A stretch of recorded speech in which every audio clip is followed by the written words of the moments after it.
സ്നേഹപ്പെട്ട എല്ലാവർക്കും ബന്ധത്തിലേക്ക് സ്വാഗതം. ഞാൻ ന്യായപ്രമാണ പുസ്തകം യഹോവയുടെ ആലയത്തിൽ കണ്ടെത്തിയിരിക്കും. 2 രാജാക്കന്മാർ 22:8 വാക്യം. 2 രാജാക്കന്മാർ 22:8 ഹില്ക്കിയാവ് ഒരു അസാധാരണ കണ്ടെത്തൽ നടത്തിയതായി നാം വായിക്കുന്നു.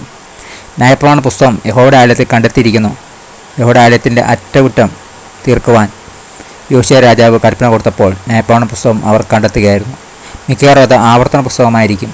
രാജാവ് ന്യായപ്രമാണ പുസ്തകത്തിലെ വാക്യങ്ങൾ കേട്ടപ്പോൾ വികാരധീനാകുകയും വല്ലാതെ അസ്വസ്ഥനാകുകയും ചെയ്തു.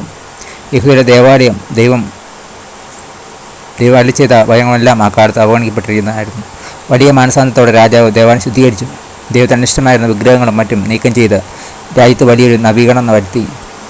ഇന്ന് ദൈവത്തിൻ്റെ ജ്ഞാനവും കൽപ്പനകളും ആയ 66 പുസ്തകങ്ങൾ ആവർത്തന പുസ്തകം ഉൾപ്പെടെ അടങ്ങിയ ബൈബിൾ നമുക്കുണ്ട്. അത് നാം ശ്രദ്ധയോടെ വായിക്കുമ്പോൾ പരിശുദ്ധാത്മാവ് നമ്മുടെ വഴികളെ മനസ്സുകളെ നവീകരിക്കട്ടെ. തിരുവഴുത്തിൽ രൂപാന്തരം വരുത്തുന്ന സത്യത്തിൻ്റെ ആഗമനന്മാരായി ഒരായുസ് മതിയായ ജ്ഞാനം നമുക്ക് പ്രാപിക്കാം.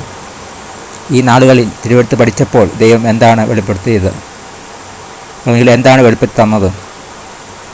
അതിക്രമമായി സമയം ചെലവഴിക്കുന്നതിന് ജീവദായകമായ കാര്യങ്ങൾ തോന്നാറില്ലേ? പ്രാർത്ഥിക്കാം. സ്വർഗീയ പിതാവേ, ഞാൻ തിരുവഴുത്തുകൾ പഠിക്കുന്നതിനായി സമയം ചെലവഴിക്കുമ്പോൾ എൻ്റെ ജീവിതത്തിൽ വ്യത്യാസം വരുത്തേണ്ട കാര്യങ്ങളെ കാണുവാൻ എന്നെ സഹായിക്കണമേ. Thank you. God bless you. പുതിയ ദിവസം പുതിയ അനുഭവങ്ങൾ ദൈവം നിറക്കട്ടെ.